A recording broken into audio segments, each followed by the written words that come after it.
Alors, nous sommes à Strasbourg Music Week au mois de mai 2023 et le monde entier, ou presque, est là. Et nous sommes avec Emmanuelle du Gueulard à Nilvange en Lorraine. Est-ce que tu peux te présenter? Qui es-tu? Donc, je suis donc la directrice du Gueulard Plus, parce que le Gueulard a évolué en Gueulard Plus à Nilvange. Donc, c'est une scène de musique actuelle. On a le label depuis 2018 et qui en fait le projet tel qu'il est actuel avec l'ouverture d'un nouveau lieu en 2014 fait suite d'un premier projet implanté toujours sur la ville de Nilvange, donc ouvert en 1984, et donc était un cave-cons de 150 places et qui a existé jusque les années 2000, donc avec sa fermeture suite au décret bruit. Et comme beaucoup de cave-cons à l'époque ne pouvaient pas être en conformité avec les nuisances sonore. Donc Nilvange, c'est tout au nord de la Lorraine, de la Moselle aussi. Donc on est juste à côté des frontières luxembourgeoises, belges et un peu plus loin de l'Allemagne, mais on est sur un territoire qui s'appelle le pays des trois frontières. Et c'est une petite ville de 4500 habitants sur un territoire anciennement industrialisé, qui l'est encore un peu, mais plus tant que ça, et qui en fait est assimilé à un territoire rural. Je veux dire, on ne bénéficie pas des infrastructures d'une ville, je veux dire, les transports, etc. quoi. Donc voilà, une petite ville de 4500 habitants, et le projet actuel donc réunit une salle de concert de 360 places avec 3 studios de répétition, à une équipe permanente. Donc nous sommes actuellement 8 personnes. On développe l'émission telle que le prévoit le cahier des charges d'émission de label SMAC, c'est-à-dire de la diffusion. On fait 55 dates an.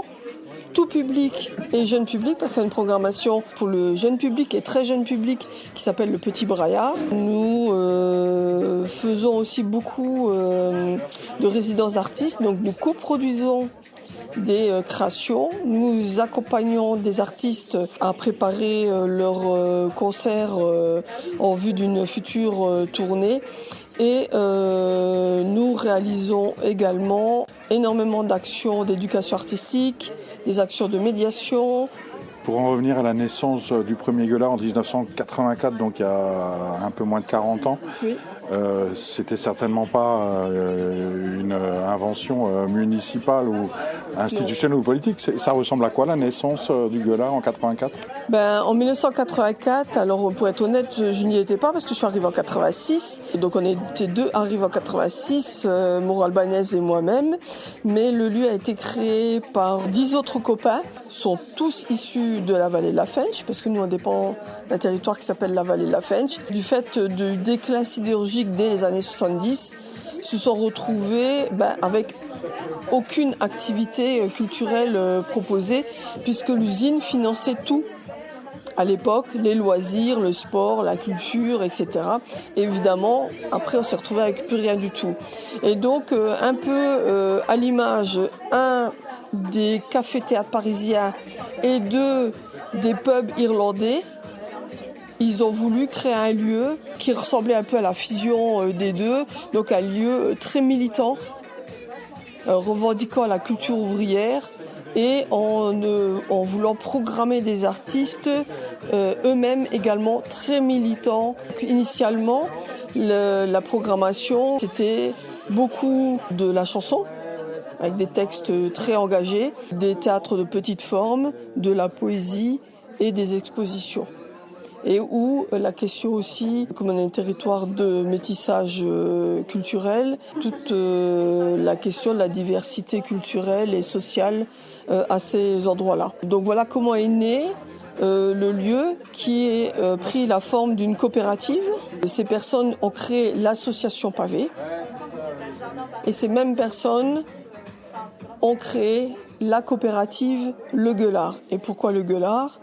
Parce que c'est la partie haute des hauts fourneaux et c'est la sirène qui rythme les tournées, mais qui annonce aussi un danger imminent au sein des mines, parce que nous avons les mines de fer également sur le territoire. Voilà, nous avions.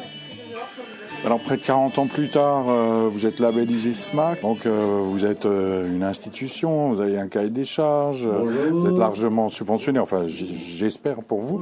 Mais est-ce que vous êtes resté militant au Gueulard ? Alors l'association fait partie toujours du Gueulard Plus, parce qu'il siège au conseil d'administration. Et j'aime quand même à penser que nous défendons toujours les mêmes valeurs, même si effectivement le statut a différé légèrement, puisque nous à la base on était quasiment privés, on avait un peu de subventions, mais on fonctionnait avec la vente de la limonade, en tout cas on se payait avec ça, et on était à 2. Et à 2 salariés. Et là, nous avons toujours des bénévoles qui sont actifs au sein du projet et nous défendons, je pense, toujours les mêmes valeurs à cet endroit-là, même si effectivement nous sommes labellisés scène de musique actuelle. Et après, on ne fait pas que des choses au sein du Gueulard Plus, on sort énormément du lieu et nous sommes très actifs en dehors du territoire également. Les partenaires sont quasiment les mêmes. Depuis, alors il y en a plein de nouveaux bien évidemment, mais en tout cas, je veux dire, nous travaillons avec les mêmes associations depuis extrêmement longtemps. Ok, merci.